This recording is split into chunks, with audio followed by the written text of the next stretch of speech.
예레미야 36장 20절에서 32절 말씀 함께 하겠습니다. 이스라엘 남유다 예레미야가 여호야김 시대에 하나님께서 말씀을 기록하라 명령하셨고, 예레미야는 두루마리에 하나님의 말씀을 기록합니다. 초반에는 예레미야가 쓴 그 두루마리의 말씀이 큰 반향을 일으켰고, 온 백성이 금식할 만큼 아주 짧은 그런 말씀에 대한 반응이 일어났지만, 이내 그런 회개의 운동은 온데간데 없이 여호와의 말씀이 불태워지는 일들이 일어나는 것을 오늘 볼 수가 있습니다.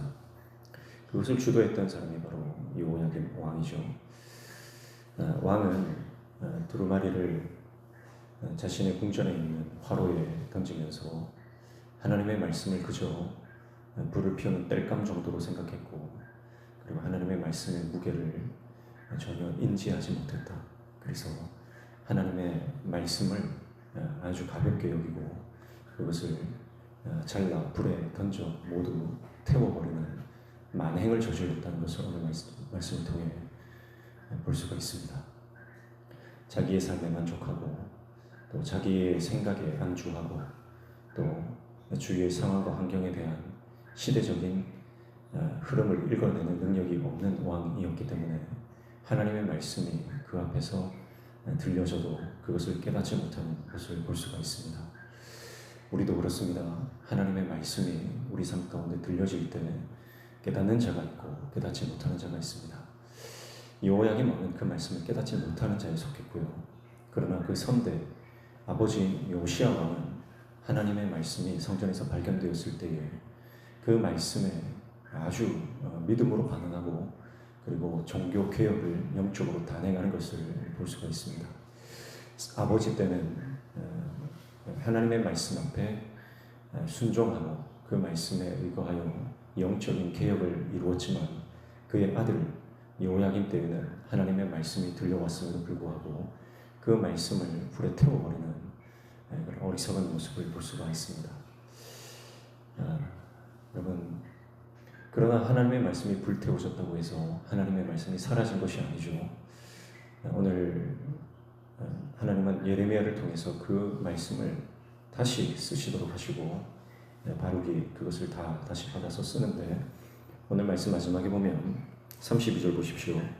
이에 예레미야가 다른 두루마리를 가져다가 네리야의 아들 서기관 바룩에게 주매, 그가 유다의 여호야김 왕이 불사른 책의 모든 말을 예레미야가 전하는 대로 기록하고 그 외에도 그 같은 말을 많이 더 하였더라. 그렇게 말씀하고 있습니다. 더 했다 그래요. 지금까지 두루마리에 기록된 말씀이 뭐냐면 심판의 말씀이에요. 징계의 말씀입니다. 그래서 돌이키면, 회개하면 그 심판의 말씀을 거두어주겠다는 하나님의 뜻이잖아요. 근데 그것을 거역했을 때 하나님께서는 그 심판의 말씀을 더 하셨다는 겁니다. 그러니까 우리가 하나님의 말씀에 순종의 기회를 저버리고 하나님께서 기회를 주실 때 그 기회를 잡지 못하면 오히려 심판이 가중된다는 것을 우리가 말씀을 통해 볼 수가 있습니다. 기회가 왔을 때 회개해야 하고, 하나님께서 기회를 주실 때 우리가 그 기회를 잡아야 합니다. 모든 것은 기회가 있습니다. 회개할 기회가 있고, 순종할 기회가 있고, 헌신할 기회가 있고, 하나님 앞에 쓰임받을 수 있는 기회가 있습니다. 하나님이 그 기회를 걷어가시면 건강도 사라질 것이고, 재물도 사라질 것이고, 그리고 시간도 사라지고 말 것입니다. 하나님께서 우리에게 시간을 주시고 건강을 주시고 재물을 주실 때 하나님 앞에서 아름답게 우리가 쓰임받아야 돼요. 그 기회를 놓치면 더 이상 기회가 없는 거예요. 그리고 하나님께서 심판을 선언하셨는데 그 심판을 무시해버리면요, 더 엄중한 심판이 기다리고 있을 뿐이다라고 하는 것을 볼 수가 있습니다. 하나님의 두루마리 말씀, 이 실물 말씀 아닙니까? 그것을 내 눈앞에 사라지게 한다고 해서 하나님 말씀 사라지는 게 아니라고 하는 겁니다. 불태웠으니까 이제 괜찮겠지. 하나님 심판이 사라지겠지. 화롯불에서 불타 없어지는 그 두루마리를 보면서 하나님의 심판도 사라졌다라고 생각하는 어리석은 왕의 모습이 여러분 어쩌면 우리에게도 있을지 몰라요. 그래서 상황이 조금 바뀌고 내 눈앞에 잠깐 사라지면 모든 것이 괜찮아진 것처럼 그렇게 여기면 안 되는 것입니다.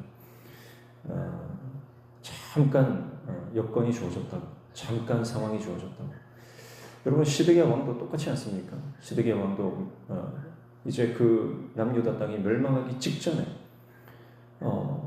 하나님 앞에 회개하는 모습을 잠깐 보이다가 애굽이 올라오고 바벨론이 포위를 잠깐 풀었을 때에 다시 원점으로 돌아가는 모습을 보는 거예요. 그러니까 여러분, 우리는 상황을 봐서는 안 돼요. 여건이나 환경이나 어떤 지금 되어져가는 것을 인간적인 방법으로 계산하지 말고 지금 하나님께서 말씀하시는 그 말씀을 붙잡고 하나님의 뜻을 구하며 나아가야 우리 회복되고 살아가게 되는 줄로 믿습니다. 여러분, 여호야김의 오만과 어리석음은 하나님의 진노를 더 가중시키는 결과를 낳았습니다. 자기중심적인 어리석은 생각과 그리고 꺾을 수 없는 못된 고집, 하나님의 말씀을 듣고도 깨닫지 못하는 그 영적인 아둔함, 그것이 그를 멸망으로 이끄는 것을 볼 수가 있습니다. 오늘 우리 가운데 하나님의 말씀이 들려올 때 그 말씀이 깨달아지는 은혜가 있기를 축복합니다. 그 말씀에 순종할 수 있는 순종의 사람 되시기를 축복합니다. 상황이 바뀌지 않아도 하나님의 말씀을 붙드는 것만이 은혜고 살 길입니다. 하나님의 말씀을 붙드는 것이 가장 우리가 붙들어야 하는 그런 살 길임을 기억하고 하나님의 말씀, 그 말씀을 붙들고 나아가는 하나님의 종들 다 되시기를 주님의 이름으로 축복합니다. 기도하겠습니다. 하나님 아버지, 하나님의 말씀이 들려올 때 고집 부리지 말고 순종하게 하시고 완악한 마음으로 그 말씀을 찢어 불태우던 그 여호야김의 모습이, 그 완악함이 우리 안에도 있음을 주님 고백합니다. 우리를 불쌍히 여겨주시고 주님 말씀 온전히 100% 즉각적으로 순종하며 주님 앞으로 돌아가는 하나님의 종 되게 도와주시옵소서. 오늘도 주님 말씀 붙잡고 기도할 때 우리의 기도에 들어 응답하여 주시며 우리의 모든 삶에 막힌 문들이 열려지는 형통의 은혜를 허락하여 주시옵소서. 예수님의 이름으로 기도하옵나이다.